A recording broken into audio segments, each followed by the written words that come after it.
Okay. So hey, welcome back. Another episode today, book 32. I guess this book is the beginning of this reflection and writing for Chris. Am I right? Yeah. Um, Kind of, yeah. I mean, it was it was what I stole. I stole this idea, the title of it, for the Year of Magical Learning from this book. It's called the Year of Magical Thinking. And Mm-hmm. in my the book is written by the author Joan Didion, and it's about the year after her life, after her husband, who was also an author, passed away unexpectedly, and then she watched him die at their kitchen table, like of a heart attack, I think, right in front of her, kind of thing, as they were having breakfast one morning. And then the rest of her that year, her daughter, um, uh, like went into a coma somehow. I forget exactly how she went into a coma, but for the long story short, she was in like the ICU with her daughter in a coma for like on and off throughout the rest of the next course of the next year after Mm-hmm. her husband passed away. Her daughter's name is Quintana Roo, like the city in Mexico. Mm-hmm. And Her daughter actually ultimately died. I don't think it was actually during this book, but it was like a couple years later. I think she got out of the hospital, if I remember right, and came home. Anyway, the book is Joan Didion is a really famous author.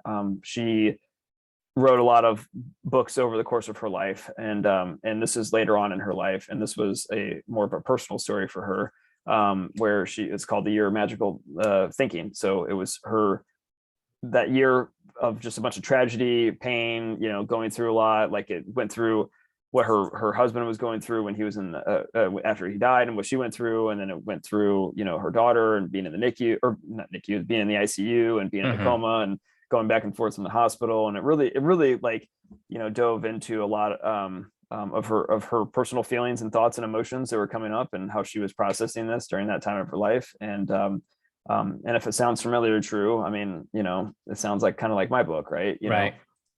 So it was actually, I'll go ahead and share my screen. So this book, ironically, I was absolutely terrified. I mean, no joke. I was terrified to read this book. I don't think I've been more terrified to read another book than this book, to be honest with you. Yes. You probably at the max Yeah, thresholds of the pain point you can carry, and it's exactly. be difficult to add on to whatever it's already at the apex of the pain threshold that you are enduring. So a lot of time it's unimaginable if you can even do that. Yeah. No, I mean, it was tough. So this was about, when I read this book, it was about, I want to say 3 months after, 3 to 4 months maybe, after Amelia had passed away. And I just was not ready to like dive into other people's pain and trauma at that time, or to Mm-hmm. like look at this thing more reflectively of, like, it still just hurt, like, it just hurt every day, and I was Right. processing that, and I was writing through that stuff, and I was journaling, and I was reading new books and everything to try to fill my mind with new knowledge, to build new memories and all that other good stuff, while still learning, how to keep Amelia with me. And like, the idea of reading about somebody else's pain and trauma, like, I don't know, there was just something to, I avoided it like the plague. Like, every book that I chose at that time in my life, like, I avoided it. I just didn't want to do it. Mm-hmm. So ironically, my sister, and we talked about this already with option B, I think it Right. was in the couple books back. She started talking to me. I was talking to her about my atomic bomb theory and everything, and I was started to scratch out the first couple maybe pages of the manuscript that became I Can't Imagine. And she got me to read option B, at least, or she sent it to me, and I read the first, like, 40 or 50 pages of it. So it kind of Mm-hmm. kind of kind of broke the seal a little bit of like the pain books. But Mm-hmm.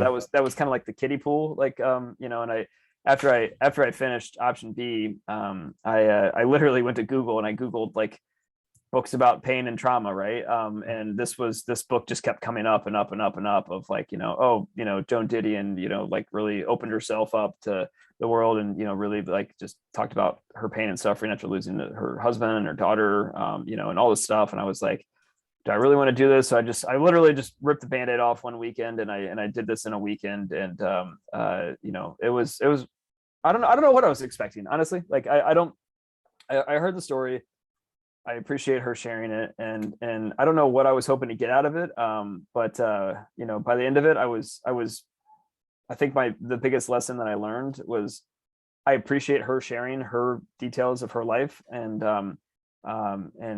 being open and forthcoming with the world about her pain and suffering and her trauma and how she was processing it. And I feel like it gave me license a little bit to feel a little bit more at ease to share my own story with the world, and and to not hold anything back, and that's why the title of this reflection is "Don't be afraid to share your pain."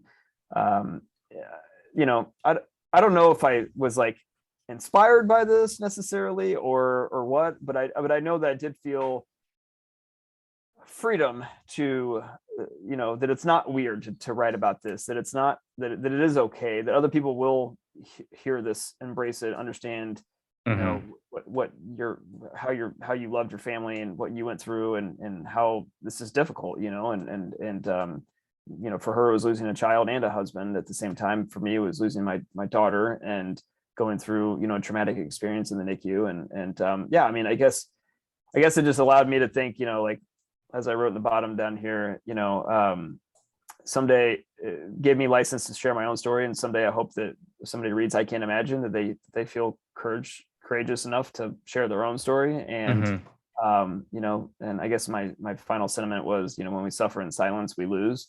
Our lost ones lose, our living family members that want to support us lose, and the world loses. So, just be brave and share your story like Joan, and I guess kind of in a weird way myself. So that was just the overall reflection of this book in general, is share your pain with the world. And then I wrote at the bottom of this, PS, yes, this is where I got the idea for Your Magical Learning. It was I kind of ripped off her title because I wanted it to be not a year of magical pain and trauma, but I wanted it to be a year of magical imagination and a year of magical, filling your head with new thoughts and new memories and new ideas. And it was this similar kind of thought process, but just flipping it around. And then, instead of pondering, let's go imagine, let's go learn. Yeah. I mean, in my mind, it is not about ripping. It's about taking it as an inspiration, as a motivation. So, I think this is a creative outlet versus just copying somebody's stuff. And I think this is going in the right direction. Perfect, amazing. So that was the reflection. What's your well, the question for yourself, if you want to answer this one, but the question for everybody else is what story have you been holding back from sharing with the world that needs to be heard? So something for you to ponder. If you want to share, go for it. If not, that's up to you. But yeah, love to get your thoughts. So my thought is, don't be afraid to share your pain. Based on your reflection title, I think that's true, and it's very fitting. Just because I think, if you hold on to your pain, you will feel all the pain. Yeah. You have to share it to let go. Because I'm not sure how it works, but when you share it for whatever reason, psychologically, it lightens your burden of it somehow. And so if you have too much pain, you need to let other people bear with you. And when you do that, allows you to lighten some of that so you can carry on. Because if a lot of times, if you don't do that, eventually that pain that you hold continue to grow and festers, and it's going to drown you in it. And it's going to take you away from being the person that you were, right? You could be a nice and kind person, but the pain could make you into a terrible monster. And so having the outlet to let it out, I think, and like I said, I don't know how it works, but I just know that it works. Yeah, I think I heard a quote recently actually, and I can't remember exactly where I heard it, but it was a quote from Jesus, that it was, if you don't, if you bring forth what's inside of you, it'll and share it with the world, it'll save you. But if you don't bring forth what's inside of you, it'll destroy you. What you I don't mean, bring forth will destroy you. yeah, Right. exactly. Yeah. Right. I can't remember where I heard that quote from, but yeah, it was it's very on par with what you're talking about. It's like when you, I don't know what it is about sharing with other people, sharing the burden of your thoughts, or I don't know. I don't know. I mean, I'm curious to hear what your Right. thoughts are. Like I don't know why it makes yourself feel better, and in a weird way, it makes other people feel better knowing that it's okay to share their pain. I don't know. But it helps. It does. Yeah, I think it's all in the psychological that we are being conditioned to you know to exhibit. I guess that's how our genes are wired, right? Because Yeah. emotionally, we need to have somebody there to kind of say, okay, I'm here as well.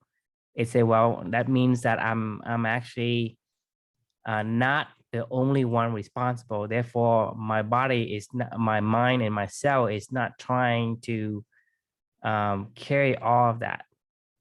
And it's whatever we thought, like thought becomes thing. Right. That kind of thing that we talked previously in previous episodes. It's that thoughts become things, and this is one of those things. Um, right. And if you continue to hold it, then you feel burdened. It is you are causing that yourself, Yeah. right? And I think having the trick of sharing it, our minds have a different way of reacting to that event, and that helps. Um, it helps the your cells from being, I guess, frozen in that state and allow it to do other things. And then Yeah. when it start to flow, then things become better. It progress. You know what, just top of mind kind of comes to mind when we're talking about this, like, if as I'm kind of just pondering it while you're sharing your thoughts, is Hmm.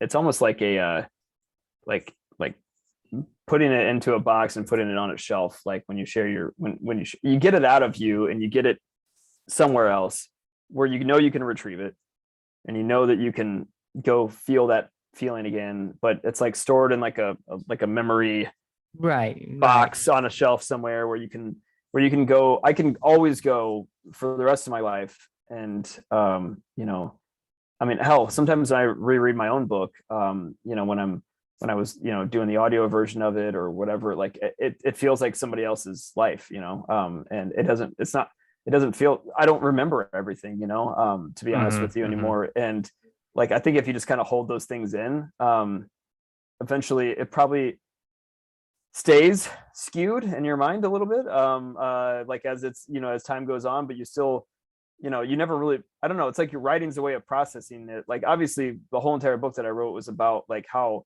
I was processing like life with my daughter and without my daughter, Right, and right. how who I wanted to be going forward. So it was kind of more like almost therapy really, of me working through my thoughts, like when you never work through your thoughts. And I guess you don't necessarily have to share that with the world, but like I guess if you never work through your thoughts, you're Well, yeah. right, right. But at the same time, it has to be a thought of so it's a thought of having that being kind of like out your system. It has to have an outlet. So you can Right. think about it, but you think about, say, well, if I'm but if I in this terrible state and there's no outlet, there's no hope, and then you become hopeless. But Yeah. if you have hope, then you have the energy to endure, to continue on, to make progress, to get better, right? Because if for example you are in some kind of debt, like you're in $1 billion in debt, and there's no way for you to get out, you basically become hopeless. But I Yeah. come to you and say, hey, Chris, can you help me out? And I say, well, I don't know if this work, but I have an idea. That's all I tell you. I give you hope. Right. Right. That allows you to say, well, let me endure a little bit longer before I, take my life or whatever. Right. Jump out the building like some of these,